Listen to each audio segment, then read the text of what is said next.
Oi, amores, tudo bem? Sejam bem-vindos ao meu canal de novo. Meu nome é Fernanda e nesse vídeo, finalmente, né, eu vou fazer uma leitura para vocês de um conto do Machado de Assis, né? Eu mostrei para vocês, assim, brevemente, né, no outro vídeo que eu tenho esse box aqui da Nova Fronteira, que é maravilhoso, que tem todos os contos do Machado. Aqui tem 2 livros aqui dentro. O outro tá aqui comigo, que é o que eu lerei para vocês. E esse box é lindo, né? Maravilhoso. Ai. Até terminar, né, de ler todos esses contos aqui vai demorar um tempinho. Ó. Deixa eu mostrar para vocês só os outros livros, né? Esse aqui é o 2, é o volume 2. Tô sabendo mostrar muito bem, mas também o vídeo de hoje não é muito sobre isso, né? Enfim. E esse é o volume 3, tá? Maravilhoso, muito lindinho. Eu tô lendo aos poucos, né? Assim, apreciando, né? E em meio às outras leituras, quando eu tenho, assim, alguma coisa que eu quero muito ler que não é esses livros de romance, né, e tal, eu tenho uma certa dificuldade, assim, para encaixar nas minhas leituras, sabe? Mas aí eu vou lendo aos poucos, né? Enfim, então eu escolhi aqui um conto para ler para vocês, do volume 1 aqui desse box. É um conto que eu acho que eu não conheço, tá? Então vai ser novidade para mim, para vocês aí, para quem também não conhecer. O nome do conto chama O Relógio de Ouro. É um conto curtinho, né? Como eu falei, pra gente sentir aqui se a gente gosta, né, desse tipo de vídeo. E é isso. Então, vamos começar sem mais demoras. Eu tenho aqui a minha aguinha, né, que eu vou precisar com certeza, porque eu ainda tô com um pouquinho de tosse, aquela gripe que eu peguei.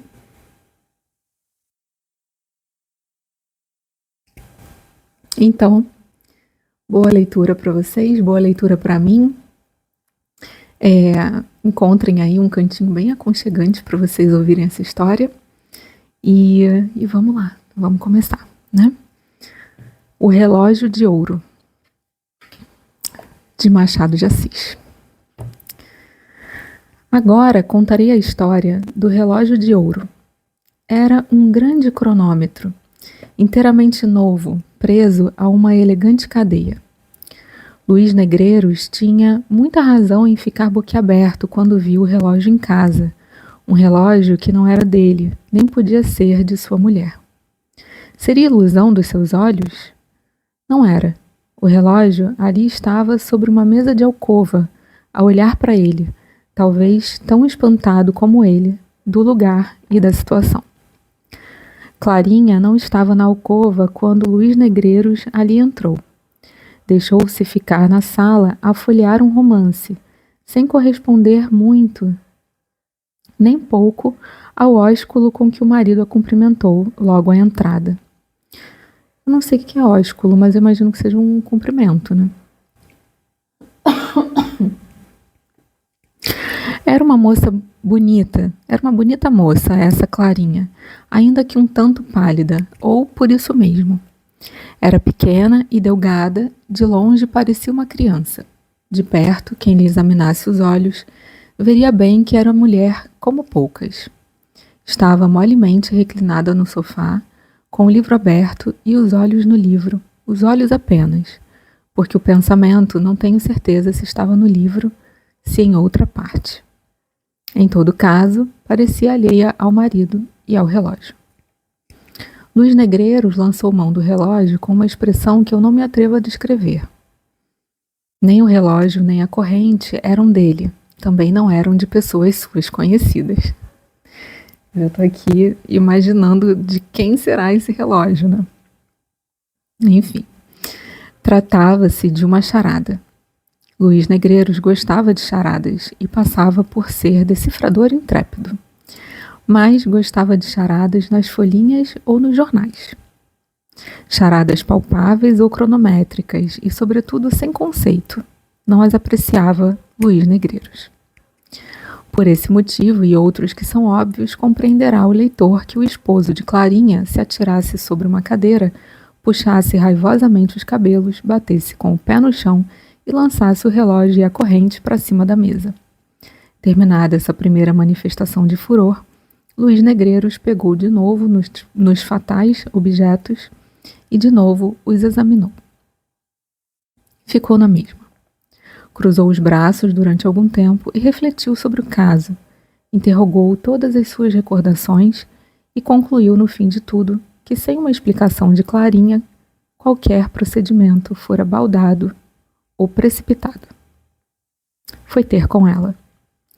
Clarinha acabava justamente de ler uma página e voltava a folha com o ar indiferente e tranquilo de quem não pensa em decifrar charadas de cronômetro. Luís Negreiros encarou-a.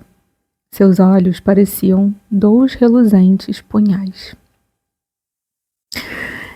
Só fazendo um adendo aqui. Desculpa pela tosse. Em primeiro lugar. Segundo,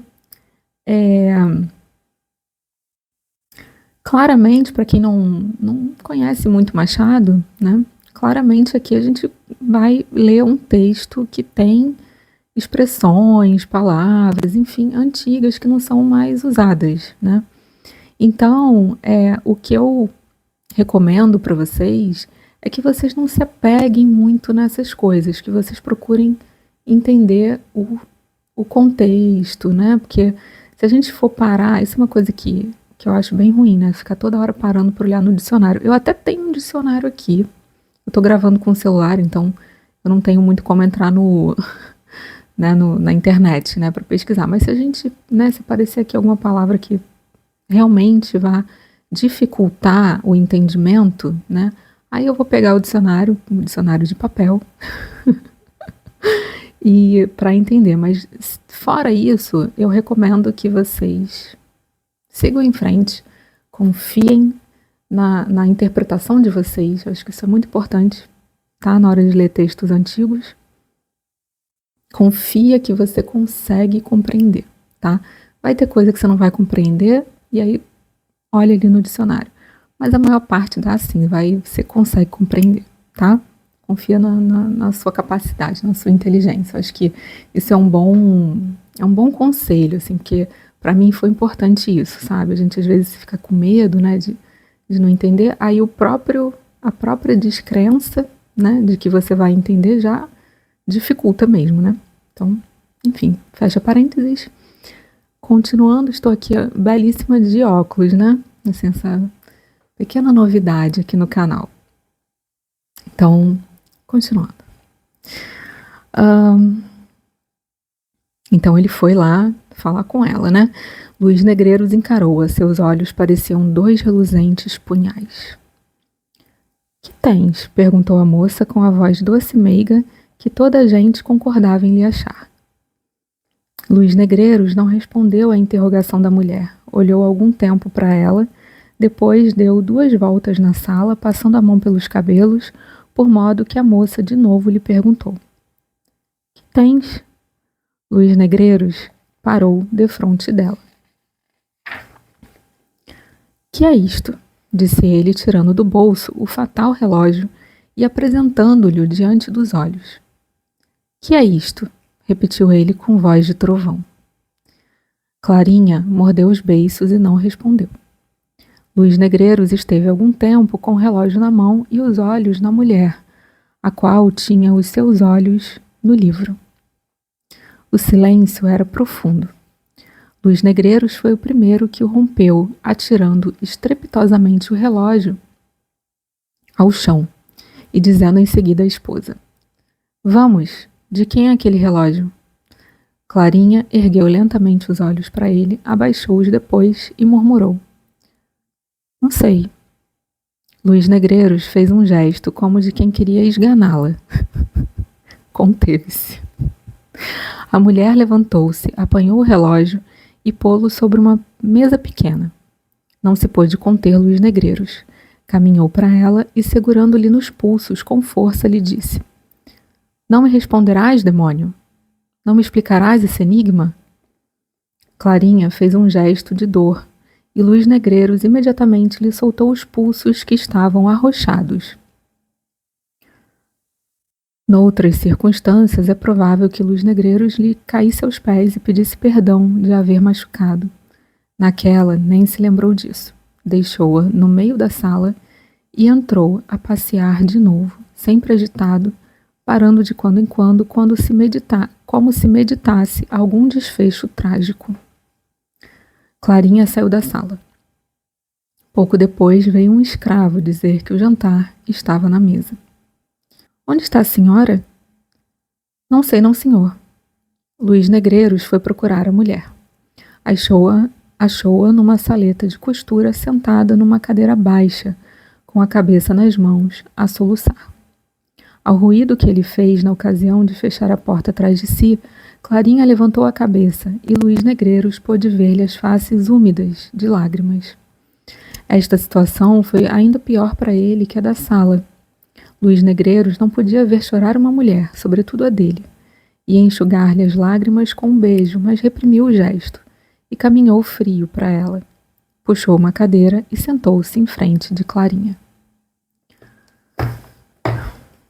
Estou tranquilo, como vês, disse ele. Responde-me ao que te perguntei com a franqueza que sempre usaste comigo. Eu não te acuso, nem suspeito nada de ti. Quisera simplesmente saber como foi parar ali aquele relógio. Foi teu pai que o esqueceu cá? Não. Mas então? Oh, não me perguntes nada, exclamou Clarinha. Ignoro como esse relógio se acha ali. Não sei de quem é. Deixa-me. É demais, urrou Luís Negreiros, levantando-se e atirando a cadeira ao chão. Clarinha estremeceu e deixou-se ficar onde estava. A situação tornava-se cada vez mais grave. Luís Negreiros passeava cada vez mais agitado, revolvendo os olhos nas órbitas e parecendo prestes a atirar-se sobre a infeliz esposa. Esta, com os cotovelos no regaço e a cabeça nas mãos, tinha... Bom, regaço é colo, né? Só para...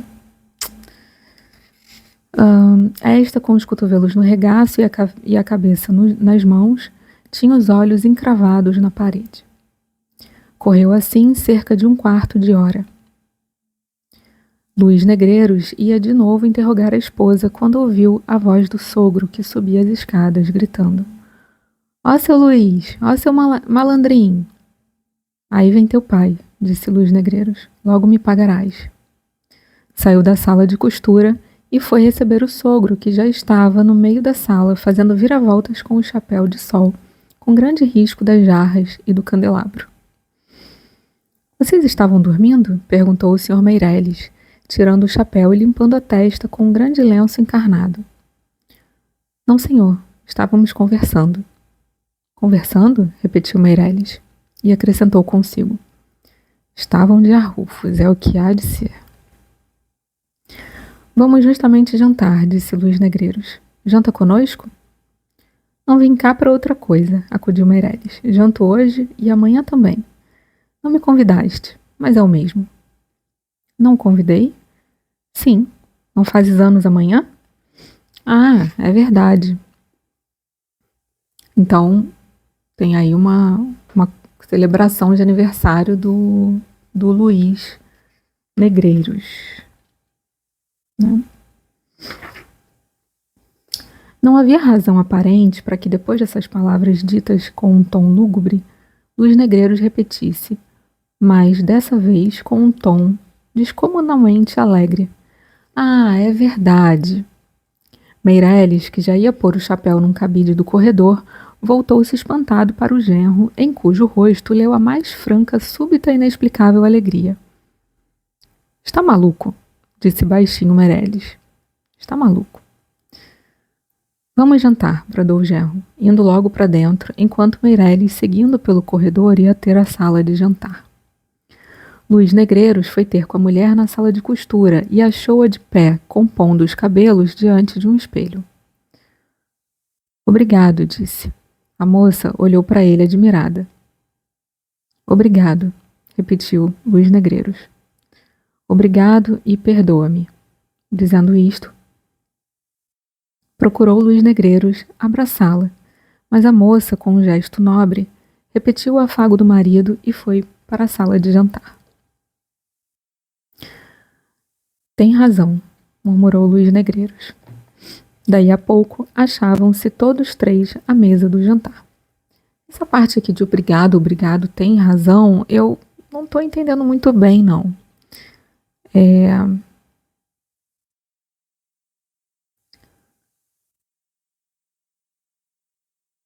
Acredito que seja uma coisa assim de obrigada, né? O pai chegou e aí os dois estão ali tentando manter um clima amigável, né? Enfim, então um agradeceu ao outro, né? Acredito que por isso. E aí vamos seguindo, né? Vamos seguindo que a gente vai entendendo, né? Aquilo que eu falei para vocês. Daí a pouco achavam-se todos três à mesa do jantar e foi servida a sopa, que Meireles achou, como era natural, de gelo. Ia já fazer um discurso a respeito da incúria dos criados quando Luís Negreiros confessou que toda a culpa era dele, porque o jantar estava há muito na mesa. A declaração apenas mudou o assunto do discurso, que versou então sobre a terrível coisa que era um jantar requentado. Qui ne valut jamais rien. Não sei falar francês, tá? Mas, enfim. Meireles era um homem alegre, pilhérico, talvez frívolo demais para a idade, mas em todo caso interessante pessoa. Luís Negreiros gostava muito dele e via correspondida a essa afeição de parente e de amigo, tanto mais sincera quanto que Meireles só tarde e de má vontade lhe dera a filha. Durou o namoro cerca de 4 anos, gastando o pai de Clarinha mais de dois, em meditar e resolver o assunto do casamento. Afinal, deu a sua decisão, levado antes das lágrimas da filha que dos predicados do genro, dizia ele. Deixa eu só beber um pouquinho d'água aqui.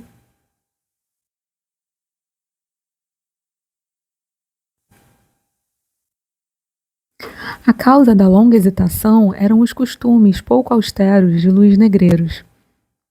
Não os que ele tinha durante o namoro, mas os que tivera antes e os que poderia vir a ter depois. Meireles confessava ingenuamente que fora marido pouco exemplar e achava que por isso mesmo devia dar à filha melhor esposo do que ele. Luís Negreiros desmentiu as apreensões do sogro. O leão impetuoso dos outros dias tornou-se um pacato cordeiro. A amizade nasceu franca entre o sogro e o genro, e Clarinha passou a ser uma das mais invejadas moças da cidade. E era tanto maior o mérito de Luís Negreiros, quanto que não lhe faltavam tentações.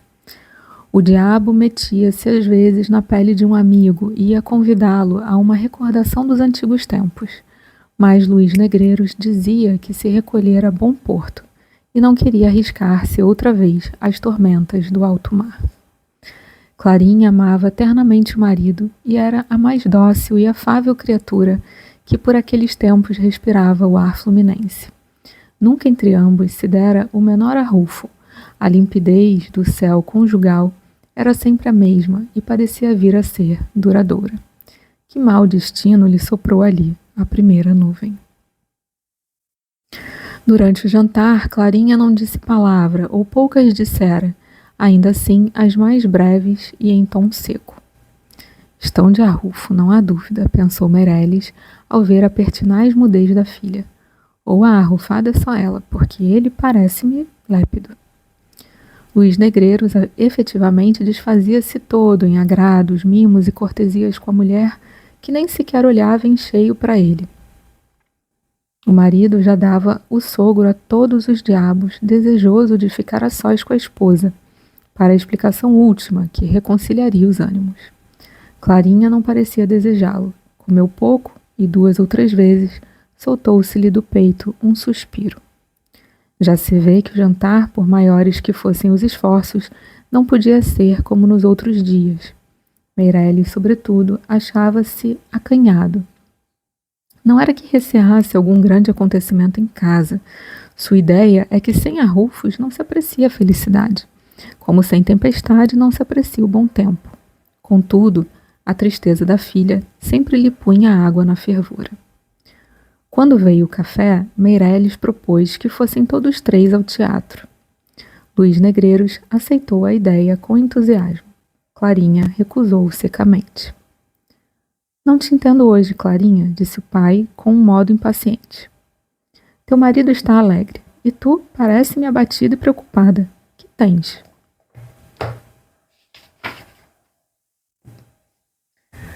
Clarinha não respondeu. Luís Negreiros, sem saber o que havia de dizer, tomou a resolução de fazer bolinhas de miolo de pão. Meireles levantou os ombros. Vocês lá se entendem, disse ele. Se amanhã, apesar de ser o dia que é, vocês estiverem do mesmo modo, prometo-lhes que nem a sombra me verão. Oh, há de vir, ia dizendo Luís Negreiros, mas foi interrompido pela mulher que desatou a chorar. O jantar acabou assim, triste e aborrecido. Meireles pediu ao genro que lhe explicasse o que aquilo era, e este prometeu que lhe diria tudo em ocasião oportuna. Pouco depois saía o pai de Clarinha protestando de novo que se no dia seguinte os achasse do mesmo modo, nunca mais voltaria à casa deles e que se havia coisa pior que um jantar frio ou requentado, era um jantar mal digerido. Este axioma valia o de Boileau, que ninguém lhe prestou atenção. Só mais um parênteses. Toda vez que ele fala coisa, dous, né, eu já estou falando como a gente fala aqui, né, nos tempos atuais, né? Então, coisa, dois, né? Tá? Então, só para avisar vocês, aqui no texto está escrito coisa, tá? Tá assim. Enfim.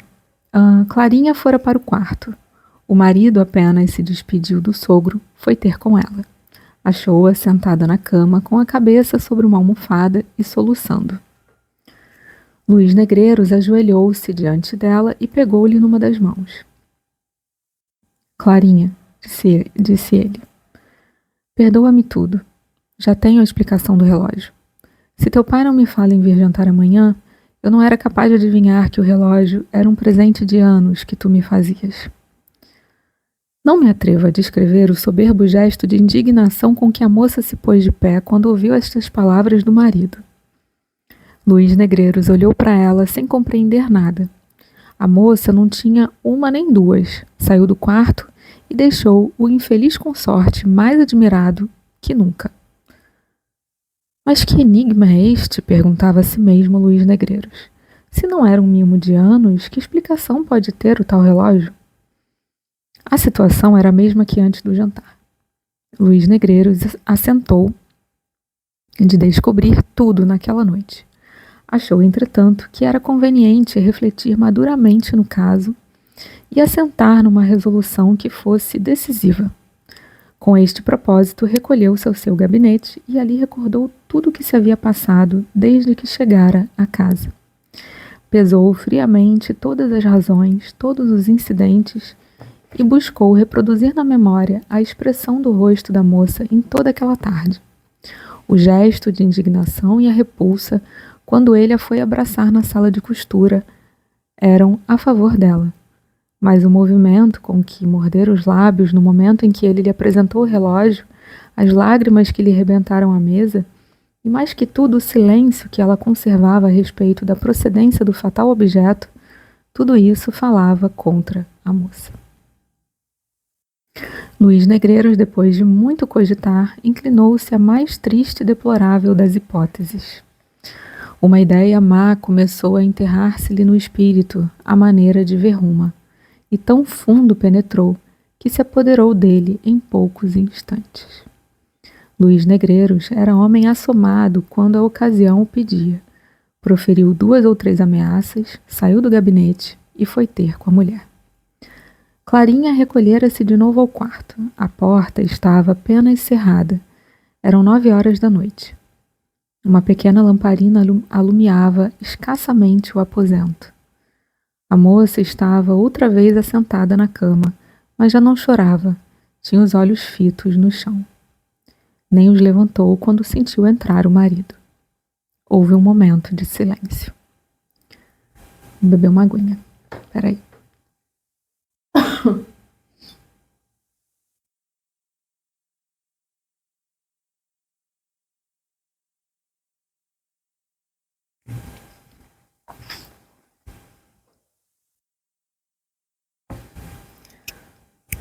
Luiz Negreiros foi o primeiro que falou. Clarinha, disse ele, este momento é solene. Responde-me ao que te pergunto desde esta tarde. A moça não respondeu. Reflete bem, Clarinha, continuou o marido. Podes arriscar a tua vida. A moça levantou os ombros. Uma nuvem passou pelos olhos de Luiz Negreiros. O infeliz marido lançou as mãos ao colo da esposa e rugiu. Responde, demônio, ou morres. Clarinha soltou um grito. Espera, disse ela. Luiz Negreiros recuou. Mata-me, disse ela, mas lê isto primeiro. Quando esta carta foi ao teu escritório, já te não achou lá. Foi o que o portador me disse. Luiz Negreiros recebeu a carta, chegou-se à lamparina e leu estupefato estas linhas. Meu nhonhô, sei que amanhã fazes anos, mando-te esta lembrança. Tua Yayá. Assim acabou a história do relógio de ouro. Jornal das Famílias, abril, maio de 1873.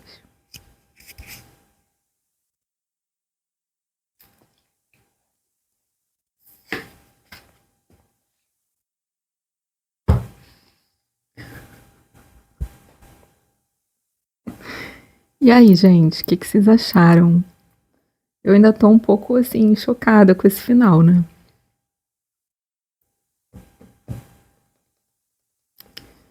Porque é isso que acontece, né? Isso é muito comum, né? Acontecer esse tipo de coisa, assim. A pessoa que mais faz bobagem é a que mais se acha no direito de cobrar, né?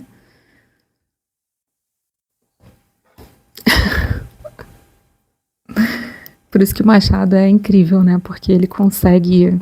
Ele fala justamente dessas coisas cotidianas, né? Assim, e que muitas vezes são tabu, né? A mulher acuada aqui, né? O homem... Enfim... Colocando ela contra a parede... E na verdade era ele, né? Ai, ai. Enfim, vou aqui ficar, né? Digerindo esse conto. O que vocês acharam? Me conta aqui nos comentários. O que vocês acharam do conto? O que vocês acharam da leitura do conto, né? Desse vídeo de leitura de contos aqui, né? Eu falei há um tempo atrás que eu penso de trazer livros, né, também, e porque eu gosto da ideia de contar histórias, né, ser uma contadora de histórias, eu acho muito legal, e então aí vocês me contem o que vocês acharam, se foi bom, né, se vocês conseguiram se conectar com o texto. Eu posso dizer que eu gostei. Só essa tosse, né, que ainda tá me incomodando um pouquinho aqui, mas fora isso, eu gostei de ler aqui pra vocês. Achei legal, acredito que sim, virão outros, né? Tá, mas eu vou gostar de saber a opinião de vocês. É isso, gente. Esse foi o vídeo de hoje. Então a gente se vê no próximo vídeo. Próximo vídeo possivelmente vai ser resenha, porque eu já tenho aí umas 2 resenhas de livros que eu li já tem um tempinho e tá para sair já. E outros vídeos aí das novidades que eu contei para vocês no último vídeo, tá bom? Um beijo. Bom dia para vocês e até logo. Tchau.